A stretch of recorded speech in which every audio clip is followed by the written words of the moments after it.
22 candidates जो हैं उन्होंने वो चुनाव लड़ रहे हैं, 22 कैंडिडेट्स हैं। और जो वोटिंग की फैसिलिटी इस बार जो इलेक्शन कमीशन ने एम्फेसाइज भी किया है, व्यवस्था भी की गई है होम वोटर्स के लिए जो 85+ उम्र के हैं, और जो स्पेशली एबल्ड लोग हैं उनके लिए, जो प्रिवेंटिव डिटेंशन में उनके लिए, और जो इसेंशियल सर्विसेज में आप जानते हैं 7 कैटेगरी नोटिफाई किया है इलेक्शन कमीशन ऑफ इंडिया ने जम्मू कश्मीर के संदर्भ में। तो उनके जो एम्प्लॉयज़ हैं जो इसेंशियल सर्विसेज की कैटेगरी में आते हैं उनके लिए वोटिंग की फैसिलिटी। और लास्ट बार आपको बताया गया था कि जो अर्बन एरिया है उसमें वोटर टर्नआउट बढ़ाने के लिए स्वीप की जो एक्टिविटीज़ हैं उस पर कैसे जोर दिया जा रहा है, कौन कौन सी एक्टिविटीज़ की जा रही हैं, और हमारा इन्फोर्समेंट लेवल प्लेइंग फील्ड के लिए किसी तरीके से कोई गड़बड़ी ना हो, और जो कोई गलत तरीके से अगर इन्फ्लुएंस करने की कोशिश करे उनको पकड़ना है, और इन्फोर्समेंट ग्राउंड पे सबके लिए लेवल प्लेइंग फील्ड। तो इस पे मेजर 5 पॉइंट पे इस बार जो प्रेस कॉन्फ्रेंस है उस पर रहेगी। सर कल अगर देखा जाए होम मिनिस्टर जी का भी दौरा है, क्या उसको लेकर भी तैयारियां फुल फ्लेज हैं सब? इलेक्शन के टाइम पर जो मतलब सिक्योरिटी अरेंजमेंट होता है वो तो मतलब होता है, बाकी पॉलिटिकल रैली है तो उस पर हमारा ज़्यादा सेम नहीं। कमीशन की तरफ से कुछ सीजर्स किए गए हैं क्योंकि अक्रॉस द कंट्री बड़े लेवल पर जो है कैश सीजर हुआ है, उसके अलावा भी बाकी सीजर्स किए गए हैं।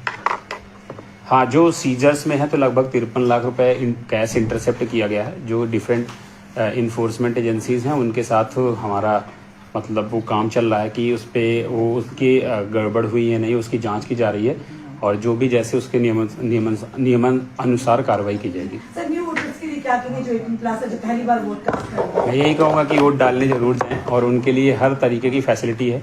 अब जैसे आपने होम वोटर्स 18 साल के ऊपर जो अभी हैं उनको वोटिंग का बताया है, तो मैं उनको रिक्वेस्ट करूँगा कि वोट डालने जरूर जाएं, और स्वीप का प्रोग्राम उनके लिए किया भी जा रहा है। हम मतलब जिस तरीके से उनको प्रेरित कर सकें उस तरीके से जो जिला निर्वाचन का पूरी टीम है वो पूरी तरीके से लगी हुई है कि हर कोई वोट डालने जाए, और हम व्यापक तरीके से मतलब बहुत अच्छे तरीके से वो कर सकें, लोगों को जागरूक कर सकें कि वोट डालने जरूर जाए। सर इलेक्शन कमीशन जो है देश के कई हिस्सों में जहां हेलीकॉप्टर का प्रयोग हो रहा है, हेलीकॉप्टर पे भी छापेमारी कई जगह की गई है, क्या आपकी जो इस कॉन्स्टिट्यूएंसी है किसी कैंडिडेट की तरफ से हेलीकॉप्टर यूज किया गया है, उसकी क्या जांच की जा रही है? अभी तक कोई यूज नहीं किया गया। बाकी यही बात आप जो पूछ रहे हैं सारा कुछ नियम संगत है, नियम जिस हिसाब से कहता है उसके हिसाब से किया जाएगा। इस बार बदलाव क्या किए गए? इस बार वोट कराने की व्यवस्था की गई है और डेट्स भी नोटिफाई कर दी गई हैं 21 और 22 तारीख।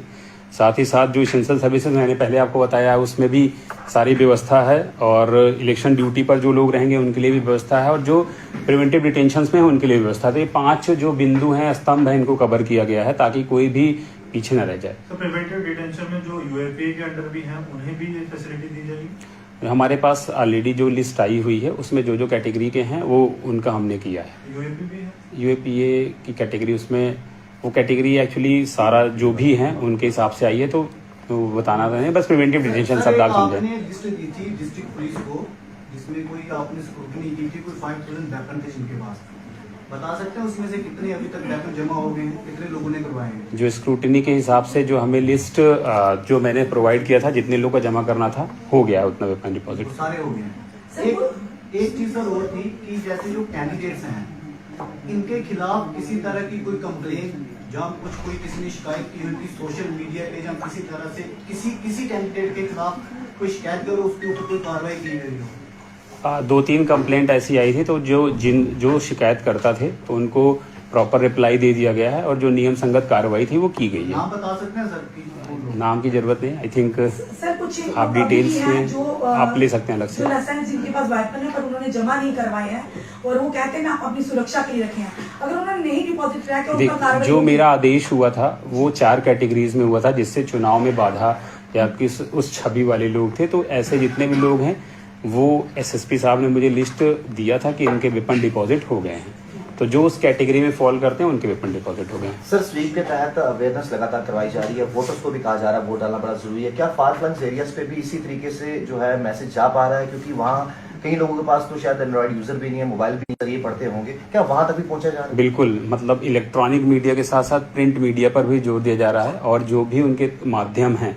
जिनसे उन तक निर्वाचन आयोग पहुंच सके वो किया जा रहा है। और आपने जैसे पूछा, तो जब हम इलेक्शन कंडक्ट कराते हैं तो जो पॉलिटिकल रैलीज होती है वो हमसे नहीं वास्ता होता है, जो तो उसमें एज अ रिटर्निंग ऑफिसर का कोई रोल, जो हमारे रैली वगैरह होती हैं ऐसी उसमें हमारी सर्विलेंस टीम लगती है और वो पूरा अकाउंटिंग टीम लगती है, वो सारी व्यवस्थाएं कर दी गई हैं ताकि उसका हमारे पास डिटेल्स होता है कि कितने जो भी परमिशन के हिसाब से क्या चीज़ें ली गई थी और कितना दिखाया गया एक्सपेंडिचर, जो बुक कितना होना है, वो सारी व्यवस्था कर दी गई है। सर, रजिस्टर्ड पॉलिटिकल पार्टीज के कैंडिडेट्स पर अभी किसी तरह का एक्शन जो है लिया गया है किसी भी वायलेशन के लिए अभी तक? हम नोटिस हमने बहुत सारे इशू किए हैं और उसमें जवाब भी आ रहा है, उसके हिसाब से कार्रवाई की जाएगी। जो जवाब एक्शन लिया गया है अभी तक तो नहीं। सर सीजर में इसके कैश के अलावा कुछ ऐसे लिकर है? लीकर भी पकड़ा गया है, लगभग 800 लीटर शराब भी पकड़ी गई है, ओके। तो उस पे है, तो वो भी